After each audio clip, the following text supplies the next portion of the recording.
Hey guys, welcome back to episode 6 of Ag to Asphalt, presented by LEVRACK and powered by AgAmerica Media. Now it's the off week and I'm down in South Florida at our family farm to take a break from racing. We got out of Bristol last week, drove from 35th all the way up to 7th. It was a great day. On Sunday, we got to get Saturday cleaned up, start a little further forward, give ourselves a better chance starting those races, stage points on the line, and just having a better shot to win. This week, I want to introduce you to Jeremy Cannon of Cannon Ag Products in Turbeville, South Carolina. So let's go check out his operation and learn about him and his family.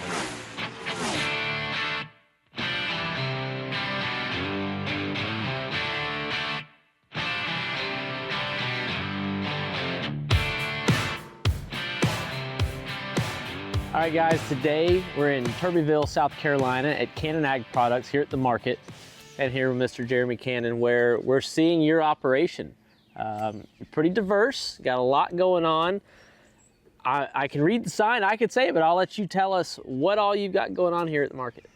Well, our market is a lot of produce that we grow here on the farm. We grow about 18 different items here. Squash, zucchini, cucumbers, watermelons, cantaloupe. We also have our own beef that we raise here on the farm and sell at the market. This looks like this used to be tobacco country, and that's went away. And y'all were in tobacco, I'm assuming. For sure. If you were here, so that was your family's livelihood for a long time. Yep, that was tobacco. Is, you know, Daddy is be 85 this year, and he never didn't farm tobacco. You know, he grew up with sharecropper parents. They moved around from house to house, living on whatever farm they could, and that was the name of the game, growing tobacco. So we had to try to replace it with something else, and produce was what I felt like would be the best way to connect with our community.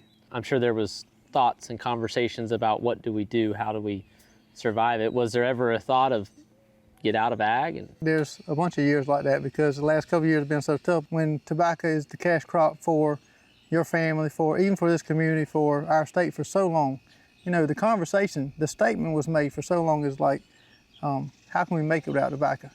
No tobacco, does that mean no farm? So that's where we are today. Is, you know, we're transitioning. We're still transitioning, still trying to create new markets to really replace what tobacco was for us for so long. It's not just local people here. There's not enough here to support what you're doing. People are driving in to buy from you. How's that experience been where your customers, they're talking back to you, they're giving you feedback? I'm sure if you got something they don't like that they see, they're probably going to tell you. I say that is what is unique about local is having feedback. You don't have that at a big box store, big chain store. You get to talk to the people who grow it, and yes, you get to come back and complain if it's not good, but you also get to come back and give positive feedback when what you get here is so much better than anything that you can get at a big chain store. I think butter beans and cattle has the biggest draw. Butter beans and cattle has the biggest chance of being unique, or you can work on the quality of beef and butter beans versus what they can do in a box store. It's just because a lot of that is freshness, especially in the produce world. You know, they can come buy something that's been out of the field under 12 hours. We worked with local chain stores before, big stores, and it takes roughly 48 to 96 hours just to get to the shelf. And as a Clemson agent once said, once you pick produce, it's dying.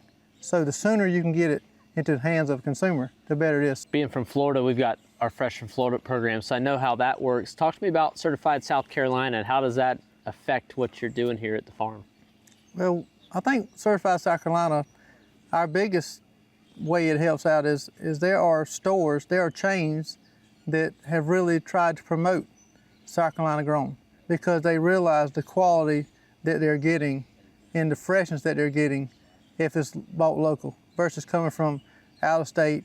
Certified South Carolina grown has really raised the banner, raised awareness for just what you can get if you look for stuff that's grown in state. You've got a lot of space here. Obviously, it's all been repurposed from its. I do see some stuff sitting around though. I mean, a LEVRACK would look great. You know, they're part of the show, so I have to mention it. With all this space, you got space for one, and I picked out a good spot. We might have to talk when we get done. We'll definitely make that happen. I'll ask you a question. Do you get more excited to put the first butter bean in the ground or to harvest the first one? Well, I don't know. That's a tough decision because I feel like obviously to make the market work, you had to have something to sell. Well, it is planting time. It's planting season, sure. right? For butter beans. So today is the day. I mean, we couldn't have planned it any better. George Boot, part of the show, they want to say thank you for what you do and the hard work and looking down at your boots. I can tell you, I don't even want the camera to look at them. I hope he's not. You need a new pair. So we're gonna get you a new pair. I got a t-shirt for now, get you by, and then we're gonna send you a shirt. So all over it. Put that to work at some point, and that's awesome. We'll get you a new pair of boots. We'll get your size, and we'll get some sent to you. So thank you so much. We can go plant? Sure, let's go. Let's do it.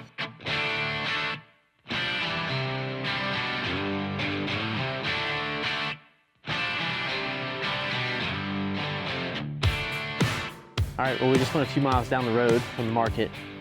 Field looks pretty ready to plant to me. What you told me we were coming to do is plant butter beans. What was in this field last? We had soybeans here last year. Okay. And is that a normal rotation for you to follow with? Yeah, soybeans or peanuts would be good to go ahead. Obviously, corn would be a good, anything to kind of break up the rotation. You don't want to have a legume, continuous legume. You want to have different crop species. Helps to hold down weeds, insects, disease, so just a good rotation. And what are we gonna be planting today? We're gonna start out with some color. That's the most desired bean. Let's get to it. Let's quit talking about it. I actually want to get my hands dirty. Me too, let's go. I'm ready to see you dirty. All right. Me too. Yep.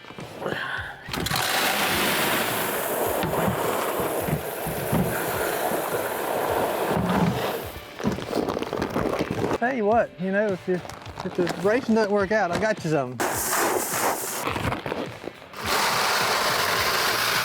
Oh, you tired already? No. Oh, goodness gracious. I mean, you complaining about how much each bag is, you know. I'm just saying don't dump it on the ground. That's all I'm trying to tell you. Well, if you want a job, you're going to have to do it right now. We got to do all of them. It must be those old boots, but when you walked across the dirt, I heard it squeaking.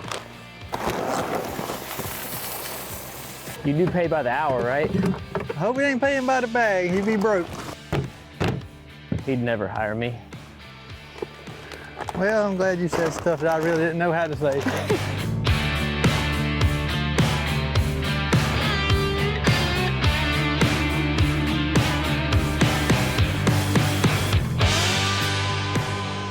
Some of them you could probably pet. For the most part, they're not used to seeing a lot of different people, but they're all Angus. That's something that we believe that. But Angus also has good temperament. They're cattle you can work that's not going to go crazy on you. I have got one more question though for you. It's going to be a tough one. Okay.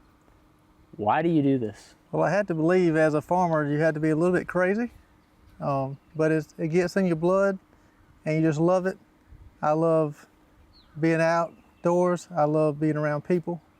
I love working the fields and animals. It's just part of who I am. Well, thank you for showing me around. Let me get my hands a little dirty. I didn't spill any. Not that I saw. You did a great job. Yeah. Thank you for weren't coming, looking. for helping. Yeah.